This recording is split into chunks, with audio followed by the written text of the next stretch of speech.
Hello, hello, hello. The humble survivor is chiming in.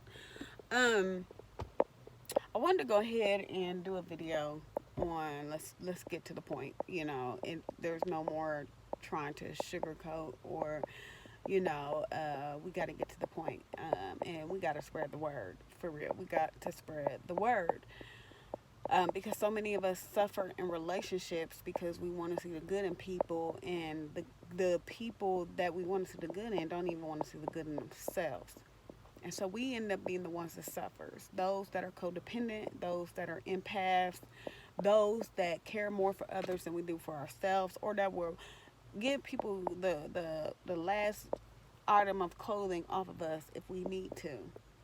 Um, but I want to address today. I'm just before I go into other videos and stuff. I want to start off with the cycle. If you are one of those people that is in a relationship where you feel like it's a hamster wheel, um, these are some of the signs that I notice. Okay, um, and what happens is these people take advantage. Man, woman, whatever you're dealing with, they take advantage. That's exactly what they do.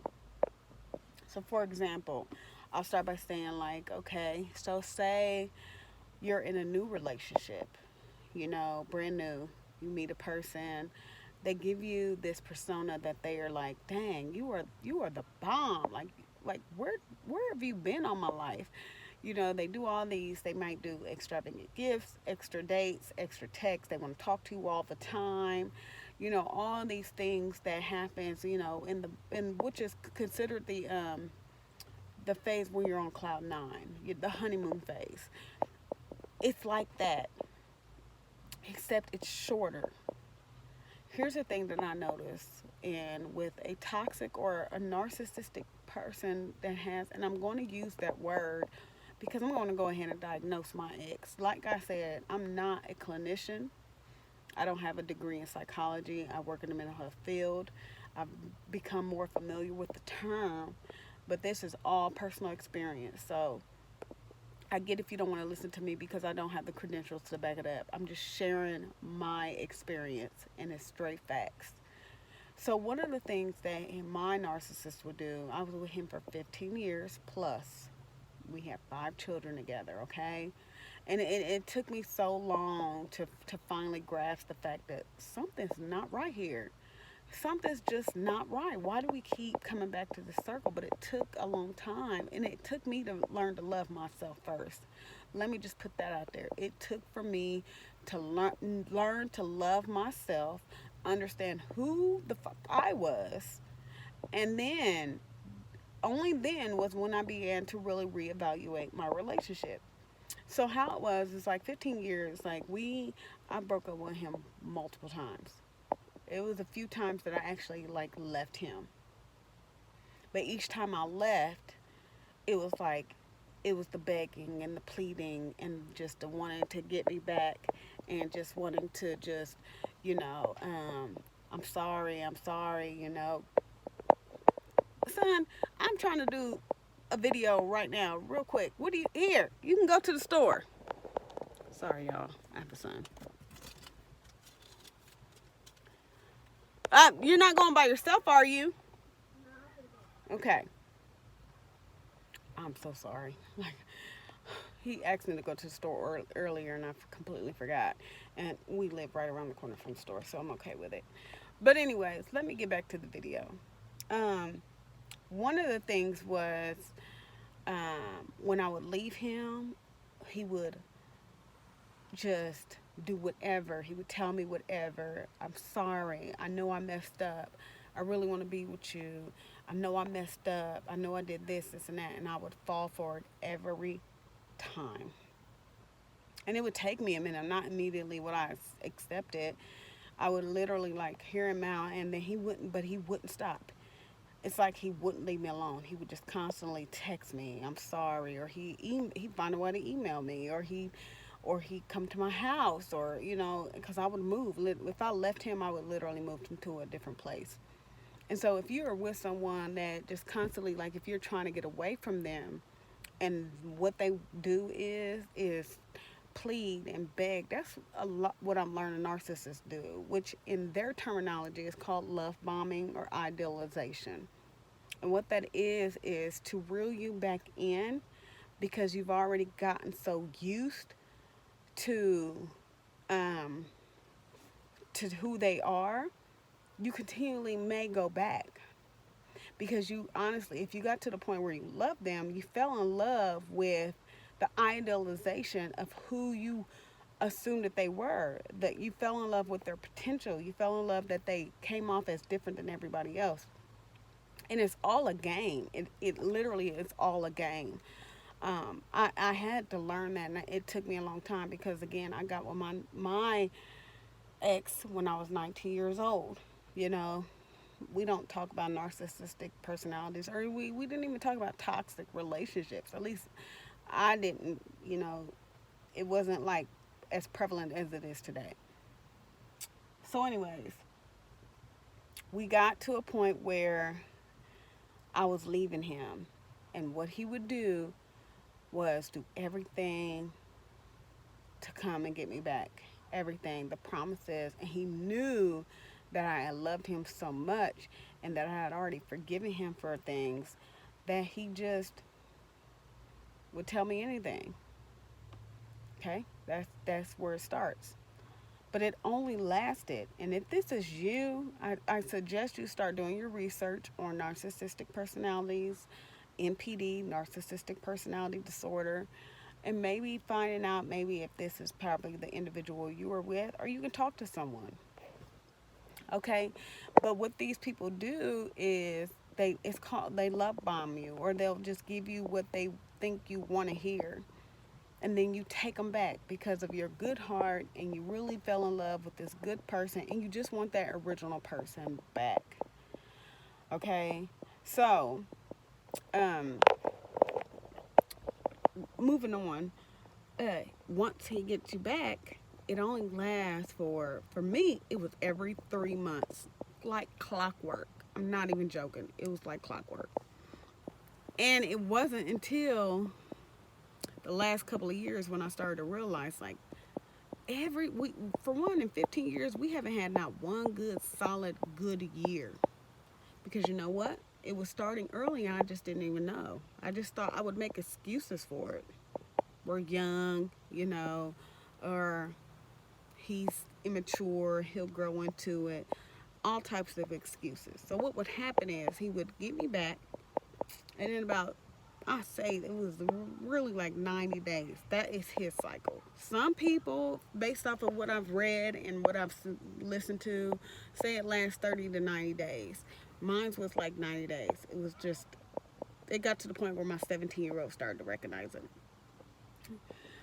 We actually made it one time to 120 days, and my son was like, "Ooh, you guys actually made it to 4 months." That wasn't cute, but he started to see, and that's when I started to really open my eyes more because I'm like, "Wow, my 17-year-old is seeing stuff." So, he get to the point where he would get me back, and not only would he get me back, he would get comfortable after about 90 days, where it's more of like the shots would come, where they say shots fired. He would start throwing shade. Like, it could be nothing I could do was right. It was more like, oh, well, you could have got a better car than that, what you got. Oh, well, if I was you, I would do this. And, anything that I did, if I was trying to open up a business or try something small for my community, he would criticize it. That's called devaluing. It's kind of making you feel like, wow, I thought I was doing something good, but you're making it seem like it's not good enough. And that's how it was. And like when we lived together, it would be, oh, you're not sweeping the floor right. This is how you sweep the floor. But he would do it with the kids to where I hear him, because of course we're two different people. We would literally sweep differently. We clean differently. You meet people that you're just not the same. Moving on. So then that's the devaluing stage. And then it comes to a point where you are uh, gaslighted or discarded. Gaslighting is where you're basically made to seem like you're crazy. So, like, for example, with me, things would come up missing. So, my narcissist would be the type of person that would accuse me of cheating all the time just to find a way to get mad and do whatever he wanted to do. We would argue, and then he would leave, or he would come, and then he's going through my phone and he's questioning me, and I'm not even doing anything, but he's questioning me about what I'm doing. Then when he questions me, it's like, well, I know you're doing it, and it was really ridiculous. It was to the point where I was feeling like, okay, no, I'm not cheating on you. So what are you getting this from? Like, why are you making me feel guilty? So then I started to walk around on eggshells. Like, I didn't want to speak to nobody. Sorry, it's a mosquito. I didn't want to speak to anyone. I was like, I didn't want him to think that I was trying to uh, flirt with anyone. Like, he would literally make me feel like I was always cheating or I was always doing something wrong. Whether it be Facebook, I'm like, people can make comments like, "Oh, you look beautiful today," or something like that, and I would get the shit in. I would get shitted on. I'm like, I'm not the one making the comment. I'm like, you should appreciate. And that's another thing. He hardly ever complimented me. Hardly ever. You know what I'm saying? Did I get a compliment? But if someone made a compliment to me on my page, oh, he had plenty to say. So that's the devaluing. And then if you are the narcissist, or if you are the person that gets discarded, which means the narcissist or the person comes in and out your life and you're like, what the crap, you just left me.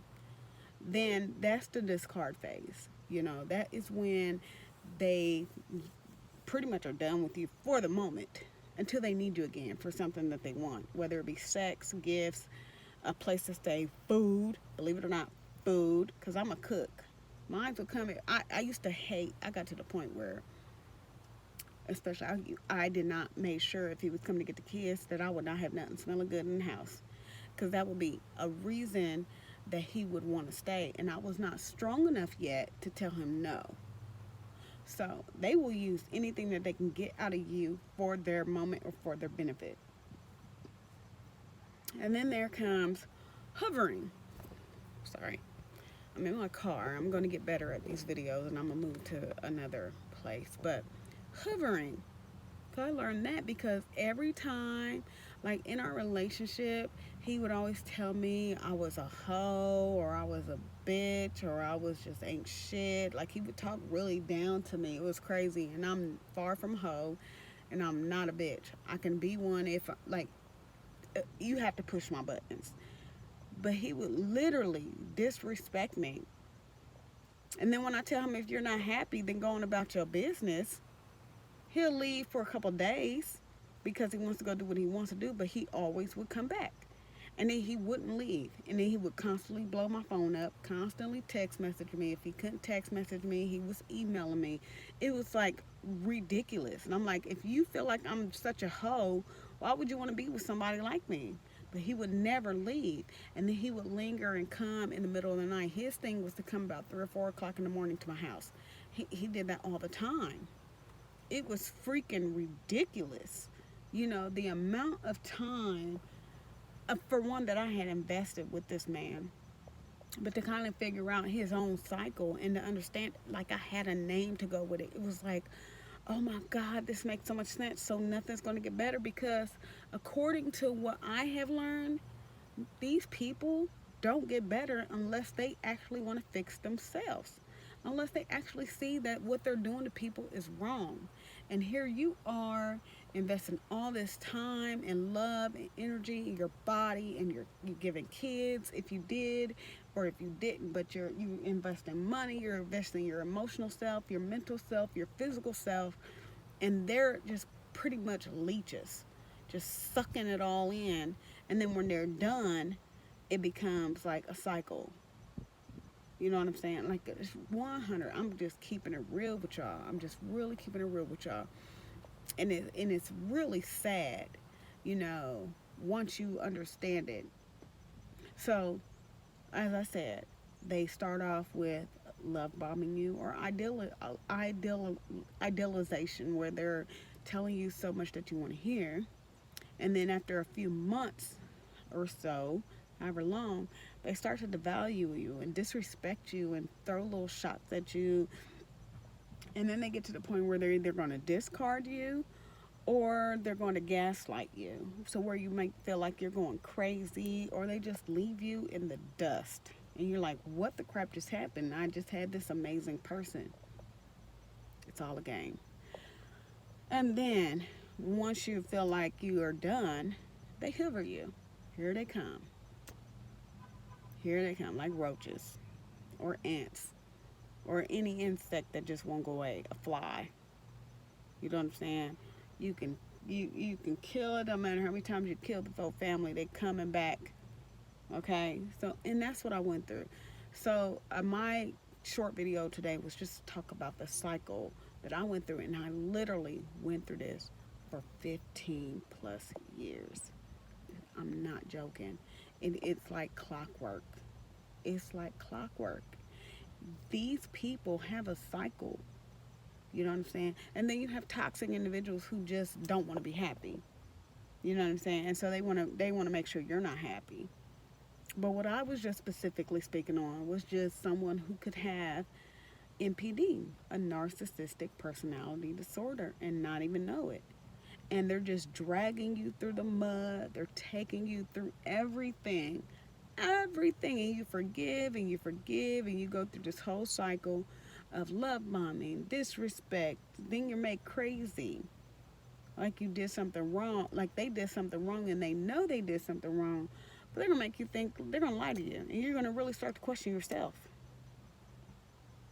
So I said all this to say that. I said all that to say this. Toxic relationships, narcissistic personality disorder, it all takes effect on the person that is actually in the situation. And if you don't figure out what's going on, and if you don't pay attention to the red flags or the signs, you will find yourself wasting years like I did. I've seen many YouTubers who've only did a year and a half, and I'm like, wow, at least you caught on.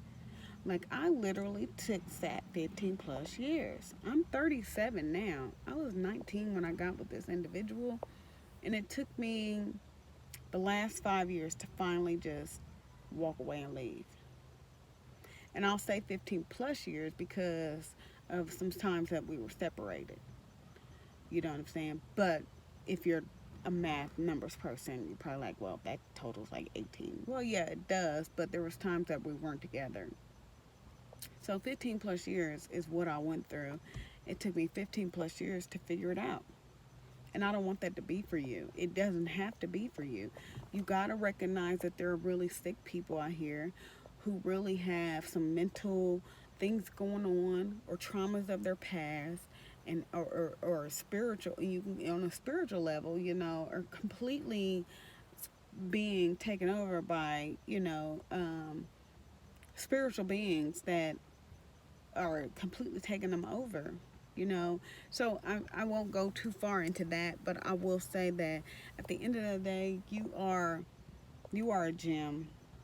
If you are someone that loves and that you are forgiving and you have a heart of gold, that's a blessing. Because would you rather walk around like them? No. Hurting people, mistreating people, misleading people? No, you don't. You know what I'm saying? So, yes, you probably had to be the one to go through it, as I. But at the end of the day, you can help someone else. You know, you were blessed to have a good heart. It's miserable people walking around here. I get up every day and go to work. I take care of my 5 children.